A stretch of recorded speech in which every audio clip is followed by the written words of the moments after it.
The mystery of godliness. What does the mystery of God becoming flesh look like? One of my followers made a comment on one of the episodes saying, we see an example of two different wills in the same person, referring to what happened in the Garden of Gethsemane. This and other views, such as how can God be the Father and the Son? How can Jesus be the Lamb that is sacrificed and the Father who receive the sacrifices? If Jesus is the Father, was he praying to himself? Without wasting any time, let us explore what the mystery of God becoming flesh look like. And without controversy, great is the mystery of godliness.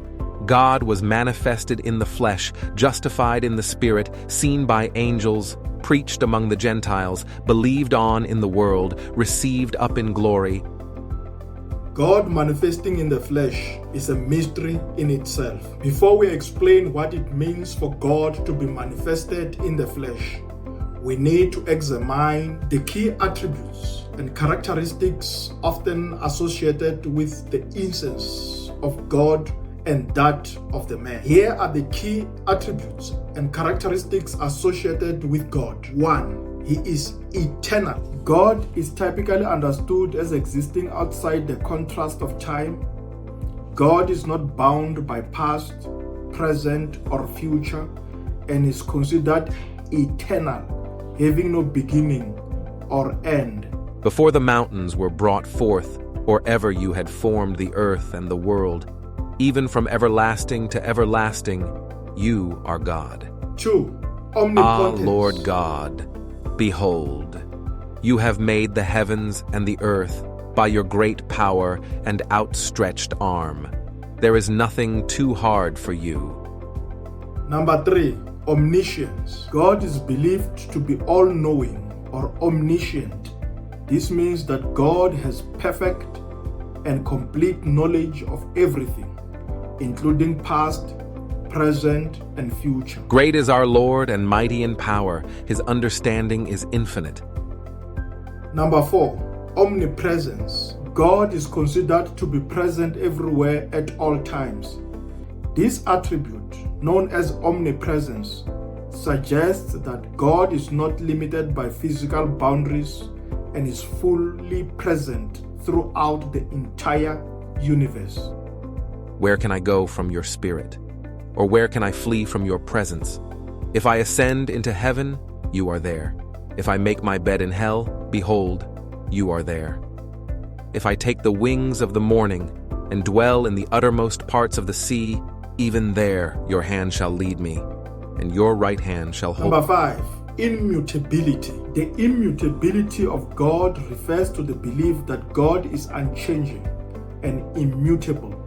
This implies that God's nature, character, and attributes are eternal, constant, and do not undergo any alteration. For I am the Lord, I do not change. Therefore you are not consumed, O sons of Jacob. Number 6. Transcendence and immanence. God is often seen as both transcendent, meaning beyond and above the created universe, and immanent, meaning present within and involved with the created world. This duality reflects the idea that God is both infinite, different from, and intimately connected to the universe. For my thoughts are not your thoughts, nor are your ways my ways, says the Lord. For as the heavens are higher than the earth, so are my ways higher than your ways, and my thoughts than your thoughts. And he is before all things, and in him all things consist.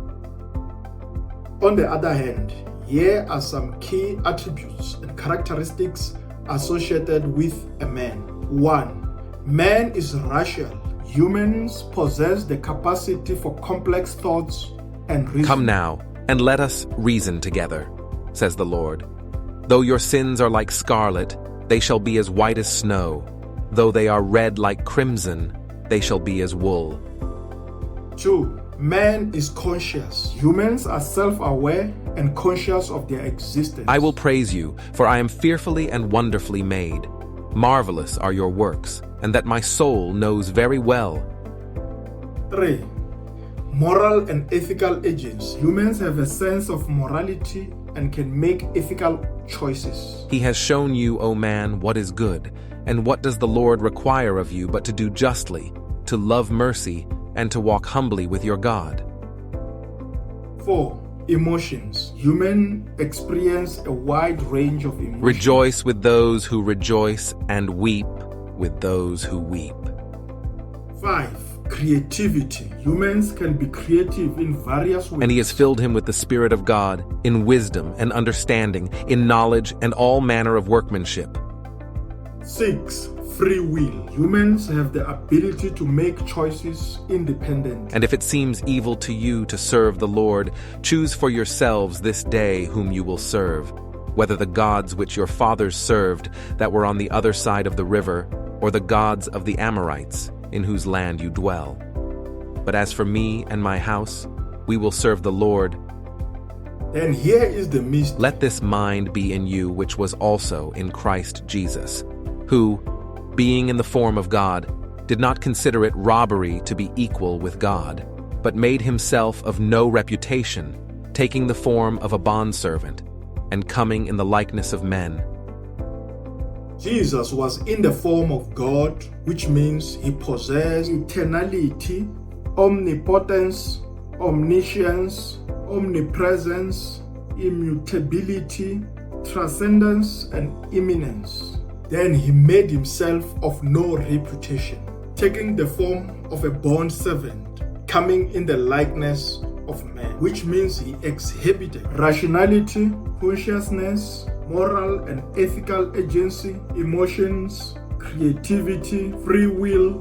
This Jesus, who was in the form of God and took on the form of a man, did not cease to be God, as one of his attributes is that he is transcendence. Yet, in him becoming a man, he exhibited all the attributes and the characteristics of being a man. Then, as a man, he could say, For my Father is greater than I.